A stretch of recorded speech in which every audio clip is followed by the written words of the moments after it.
And what I propose to do is talk about Brandeis's life and demonstrate how elements of that life before he got on the court helped to lead to some of his landmark opinions. Many people are a bit surprised to learn that Louis Brandeis only got on the court at the age of 59. And he had a whole lifetime of experience in work before him when he entered upon his duties as a Supreme Court Justice. And as I hope to show, those experiences were quite crucial in shaping what he eventually did as one of our greatest Supreme Court justices, indeed the People's Justice, as you see here on the screen. So what I'm going to do is give you a short sketch of his life at first, and then we're going to go back and look at some major parts of that life to show how they impacted his performance on the court. So let's begin at the beginning.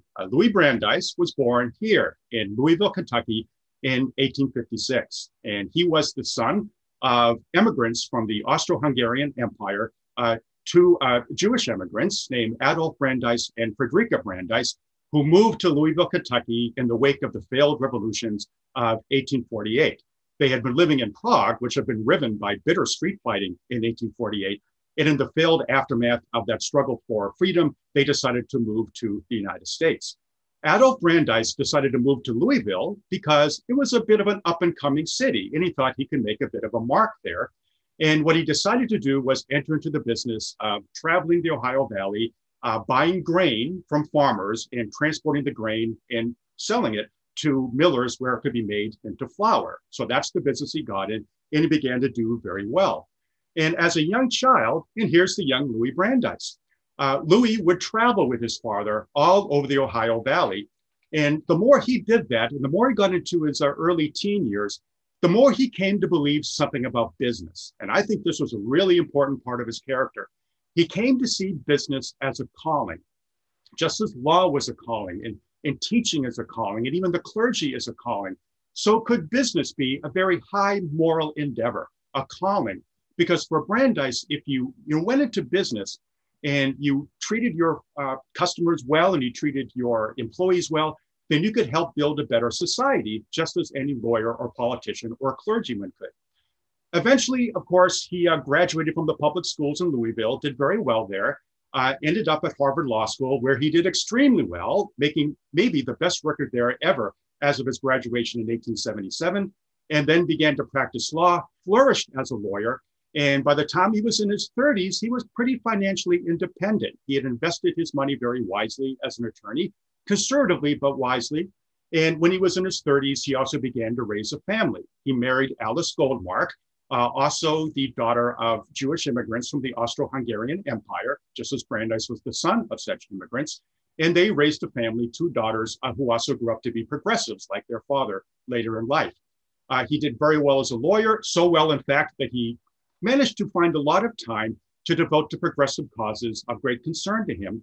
And eventually, although he started on the state level in Massachusetts, in Boston, where he was practicing, he eventually made a genuine national level, reputation as a progressive. And that brought him to the attention of Woodrow Wilson, who really drew on Brandeis's ideas to help establish the Federal Trade Commission, which of course is still with us, and most important of all, the Federal Reserve. Brandeis's advice in both those cases proved to be extremely important for Wilson as he established those vitally important national institutions. Wilson respected Brandeis so much as an advisor that he appointed Brandeis to the Supreme Court in 1916, when, as I said before, Brandeis was all of 59 years old. And what a lot of people know about that is that the confirmation process was extremely difficult.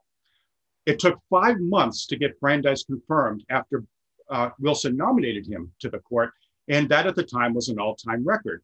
Why did it take so long? Many people have speculated that anti-Semitism had a lot to do with it because, of course, Brandeis was our first Jewish justice. We don't really know how vital anti-Semitism was in this obstruction to Brandeis's confirmation. Usually what happened during the confirmation hearings is you'd hear people testify against him. And what they often said was they didn't like one aspect of Brandeis's performance as a lawyer. I think a very important aspect. When Brandeis, during his legal practice days, would represent a client, Brandeis never saw himself as a hired gun, somebody just there to do the client's bidding. Instead, what Brandeis thought was that his role should be a trusted advisor who would steer the client not to what the client wanted or what the client thought was in the client's interest, but rather in the interest of all parties to the transaction, which would ultimately, if the client could only be made to see it, in the client's interest as well. He wanted a fair result that would benefit everybody.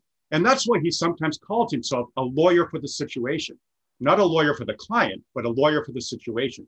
Somebody who would put his expertise and his knowledge of the world to work for the client in a way that would benefit not just the client, but everybody, and maybe even the world around them. And people who testified against Brandeis during his confirmation hearings often said there was something unethical about that. They just weren't used to that way of thinking about legal representation.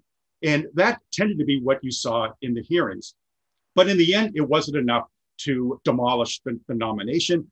With the great help of Brandeis's law partners and with the extremely important help of his friend Felix Frankfurter, they managed to lobby the right people, work hard, get the right kind of testimony.